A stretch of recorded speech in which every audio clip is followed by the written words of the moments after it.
Welcome back, refiners. My name is Miscellaneous Gab, and today we will be discussing Severance episode 5, Trojan's Horse. Fight on. Happy Valentine's Day. There's no better way I would rather spend this day than wearing pink, which is something we rarely see in Severance, but also spending it with you discussing theories and the breakdown of episode 5. So without further ado, grab your bereavement coffee cups, maybe a bit of watermelon today. I loved this episode. I feel like it gave us some answers, but also just as many questions. And I don't know about you, but after the frigid tundra of the Ortbo, I am so happy to be back into the hospital lighting of the severed floor. This episode begins with a man walking down the halls of Lumon, pushing a tray and whistling. When I heard this song, now I am not the one to focus on kind of like the nitty gritty small details of songs, but I would recognize The Wreck of the Edmund Fitzgerald by Gordon Lightfoot anywhere, especially in whistling form. My dad used to whistle this, sing this to me all the time when I was a little girl, and I felt like little girl Miscellaneous Gab and big girl Miscellaneous Gab were basically reintegrating because I was brought back to childhood. The legend lives on from the Chippewa on down of the big lake they call Gitchagumi. I'm a wannabe YouTuber, not a singer. Fun fact, when I was a little kid and I didn't know how the hell to pronounce Gitchagumi, my dad used to say that it was Lake Itchiarmuni. Shout out to Miscellaneous Tim for music and laughter. I won't get too much into it, but this song details one of the most tragic and mysterious shipwrecks on the American Great Lakes. No one knows exactly what happened to the ship. The captain let people know that they were encountering some sort of extreme weather, but there was never a distress signal sent out. Not only that, but none of the bodies until like years later, just one, were ever recovered. They don't know what happened, if it capsized, if it broke in two. And the most tragic thing is that the ship was just 15 miles away from the nearest help. And if they had just been able to make it that much farther, everybody would have survived. I won't spend too much time on the symbolism, but one thing I do want to mention from this song is one of the lines is, "The lake, it is said, never gives up her dead." If we're thinking about Miss Casey and some of the permanent innies that never leave Lumon, it's almost like Lumon is that lake and it's swallowing these people, never giving them up. Could this be a hint at what's to come of Miss Casey's fate? It could also just mean that this man pushing the cart is clearly an unsevered man. We know from the Lexington letter that innies are aware that movies exist, but they could never name an actor or the title of a movie. We can also guess that this is the man that Felicia was talking about, who is now in charge of bringing items and things to the exports hallway. He meets Felicia and another woman who produce a tray with a plethora of dental tools. I immediately got torture device vibes, but that's basically going to the dentist anyway. So we pretty much learned a couple important things this episode. One, that the Ortbo really happened. Mark talks about being gone for a weekend thing and getting wet. And we also know that Irving maybe wasn't reintegrated in the traditional sense. In Mark's first scene, this is awful and dirty, but the first thing I wondered is like, did Mark wake up being like, damn, like my balls feel lighter after that weekend? Like, I'm not a guy, but like, would he feel a difference? We open with Mark taking meds, chugging some gross wellness shot, and talking to Devin on the phone, who asks, how was the weekend thing? Mark kind of shrugs it off like it's a totally normal thing for Lumon to insert the innies into the tundra for multiple days. We learn another important thing from the scene, which is that Ragabe is living in Mark's home. He seems to be really gung-ho on continuing with the reintegration, but for some reason Ragabe is giving him the runaround. I'll talk about her a little bit later on. Now we see an opening shot of Lumon, and am I the only person who thinks that this looks like a uterus? I know we've talked a lot about creating life, about the mammalians nurturable, about giving birth in a way, producing asexually. Am I tripping? Let me know in the comments. Next, Helena meets with Natalie and Mr. Drummond, and they discuss the events of the Ortbo and how they will not be telling Jane Egan everything, so we won't have another fetid Muppet confrontation. They decide to spare him the knowledge of this contretemps. Helena says something like, please let him know that his daughter is alive and well. We get a lot of attitude from Helena here. Actually, we get a lot of attitude from pretty much everyone. Drummond says that her tempers will balance out after this traumatic event. Are the outside people, do they they get regular temper balancing? Is that why everyone is kind of so chill and weird and robotic? And is that also why they think the innies are like insane feral animals? He also says, perhaps we could arrange another obligement session this evening. What does that mean? If you guys have any theories, let me know in the comments. Natalie and Drummond reassure Helena that it's not much longer. Helena is very clear that she does not want to go back down there, and we can understand why. While I don't agree with the fact that she says they're fucking animals with a lot of malice, girl, balance your tempers, come on. People have attempted to take her life, including a part of herself, twice now, so she doesn't have the best experience on the severed floor, and rather than causing some introspection of like, hey, maybe my family shouldn't do this to people, she's like, they're fucking animals. It's a them problem, not an us problem, clearly. And we see this theme play out a lot during this episode, which is just how you in terms of an innie. Are you an animal? Are you a person? We hear this from Miss Wong. We hear this from Dylan of like, he was a person. Pretty big deal if half the people think you're not a person and the other half do. Helena rallies against going back down to the severed floor, but of course the word father is the trump card here. Helena says father approves and Drummond says father encouraged it. Is he like daddy James to all of these employees? But that also father is not really caring about his own daughter's safety and mental well-being. He just really doesn't even really value her life. I get a lot more of a sinister feeling here. We know she thinks the innies are animals. Does that mean her father in a way forced her to seduce Mark? Weird and gross. Back at Lumon, I don't know about you, but I am so happy to see Helly R again. The door opening to Miss Wong cheesing was so funny. I love these little quirky but very sinister, very odd moments. It's something that makes Severance so Severance. The team meets with Milchick, and I just have to say that Milchick's outfit is very Harmony Cobell coded. We'll be talking about his outfit a lot more in this video. Dylan demands, where's Irving? What part of the end of the Ortbo did you not catch? Is this confusing you somehow? Helly feels disgusted knowing her outie usurped her body. How dare she? She has no right to take my identity. And we really see these innies are starting to separate themselves more and more from their outies. Really seeing the innies come into themselves here. Milchick finds a way to spin this somehow positively, saying that Helena went undercover to learn more about what was going on at Lumon. He related this to the Grachschuppen, some Swedish king that would hide as like a peasant among his people to truly hear how they felt about him. One interesting thing that Cass is twisted, one of my favorite commenters pointed out, the story of the Grachschuppen, he mentions it as Sweden in the ancient times. This is a reference to King Charles, Karl the 11th, who reigned from 1660. This is not a year anyone would describe as ancient times. It reminded me on Star Trek,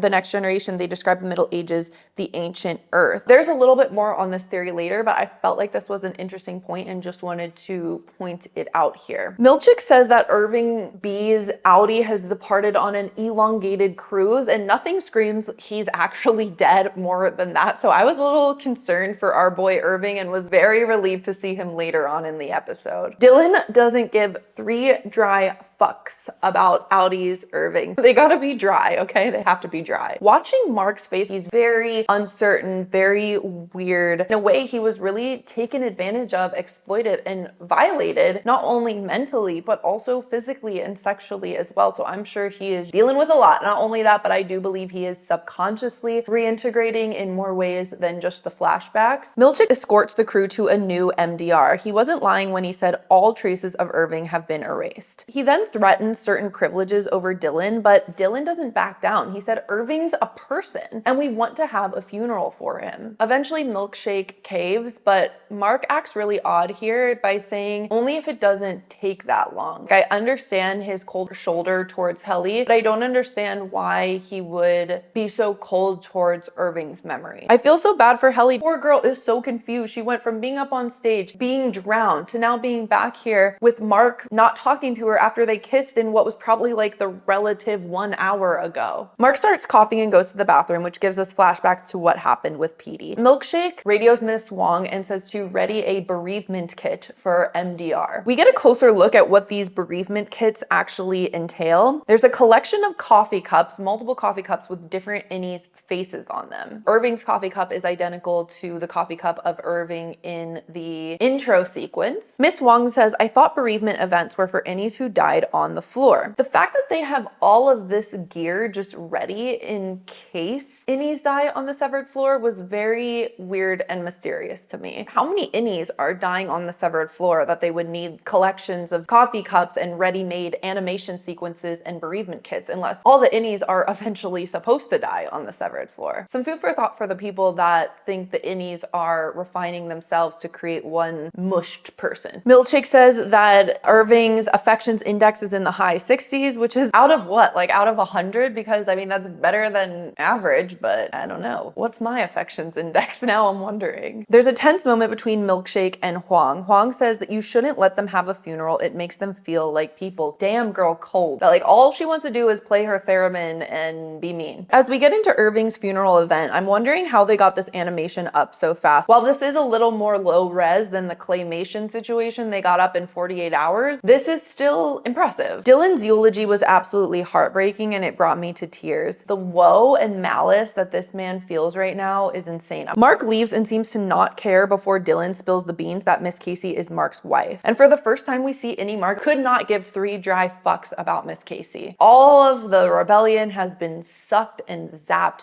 out of him, and maybe this was the point. Now this room is the first time we see a clock with numbers on it. It's 1:03 p.m. Remember that. When they're talking about Irving, Mark says, Irving's not dead, he's just not here. Because he's not dead, he's just not here.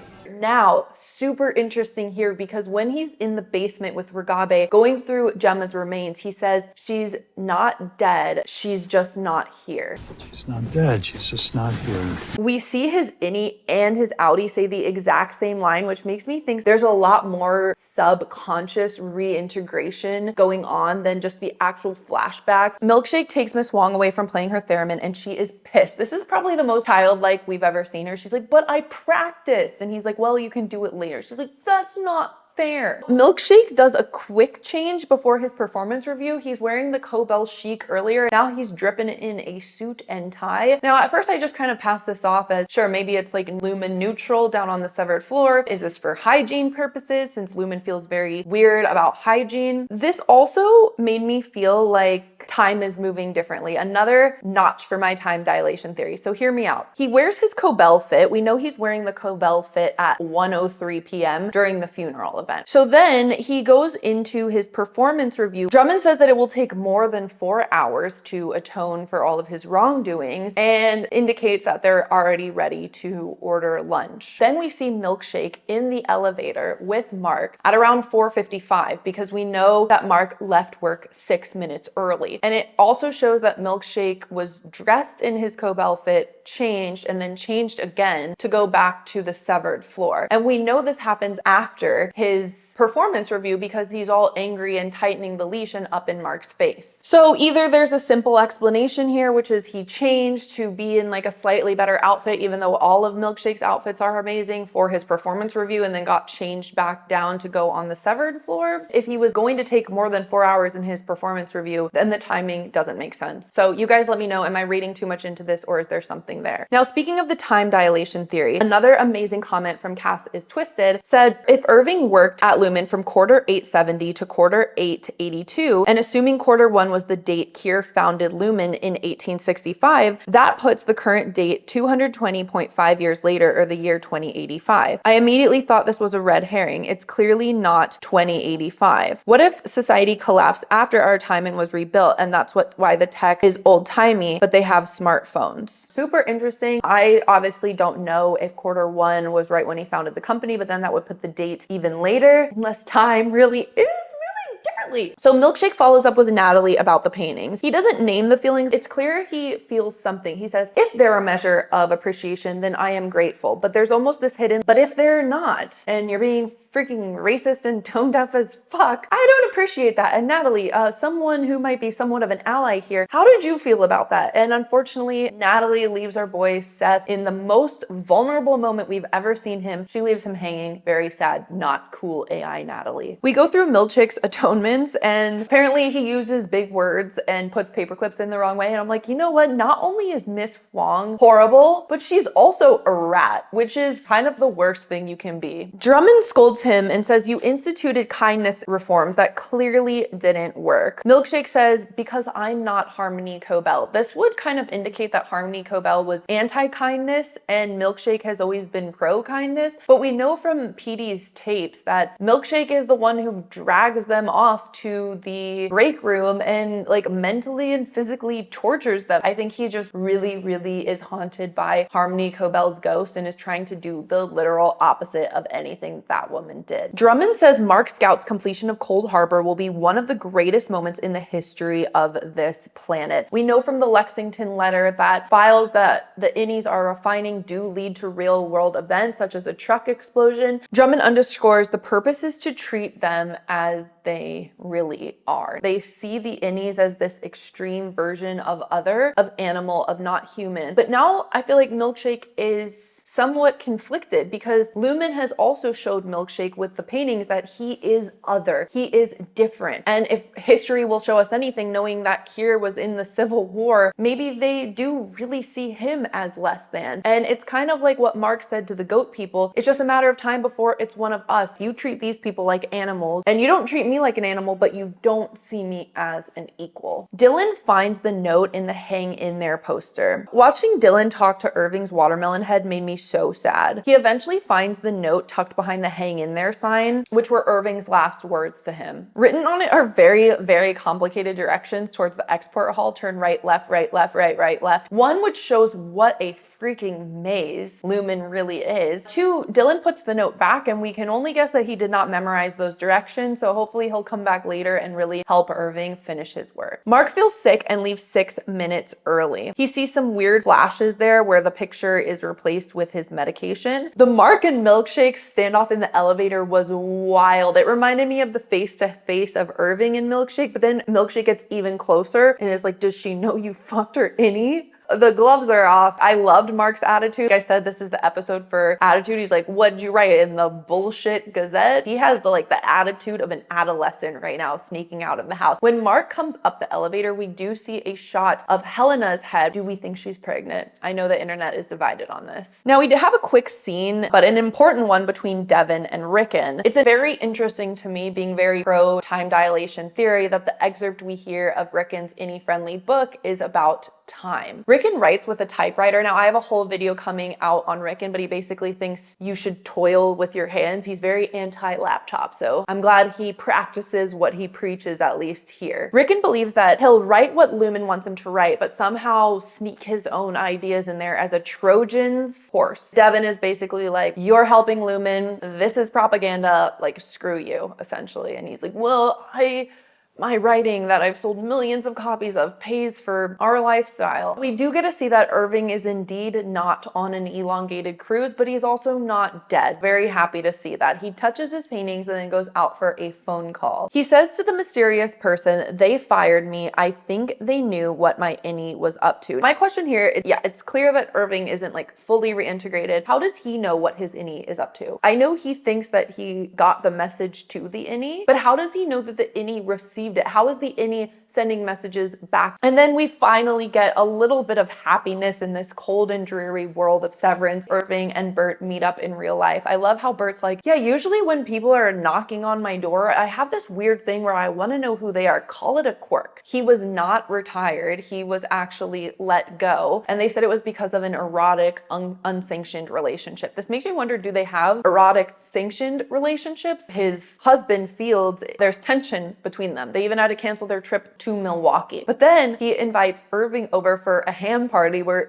they will eat ham, drink expensive red wine, and discuss this mix-up. or have an orgy. I just want Irving to have some happiness in his life. I want him to have some love and human connection, so I am all for this. Someone deserves to walk away from this with a happy ending. Come on. The last scene of the episode is back at Mark's home with Ragabe. Ragabe is looking through tokens and memories to jog his memory. Mark enters the scene by saying, sorry, there wasn't any eggnog. It might not be in season, which was just a weird comment. Like, why does she want eggnog? Mark again says she's not dead, she's just not here, but he asks Ragabe if they're hurting her, to which she says, I don't know. Now, I'm wondering, why is Ragabe giving him the runaround? She said in the morning, maybe we'll do it tonight. Now she's saying we need to give it time. So is she really just taking her time? But it does seem like, she's living at Mark's house. She's not in any rush to do this. I can't figure her out. I don't think Ragabe is like good. I don't necessarily think she's bad. I think she'll stop at any means to get what she wants, and she doesn't necessarily see people's lives as like a valuable currency. She didn't seem too pressed about killing Grainer. She didn't seem too pressed about basically killing Petey. She says like, usually this is the way to do it. And Mark goes, usually you've only done this once. Now she doesn't correct him. So previously she said, I've gotten a lot better at it, but she doesn't correct him when he says you've only done this once. Now, of course, the episode culminates in Mark's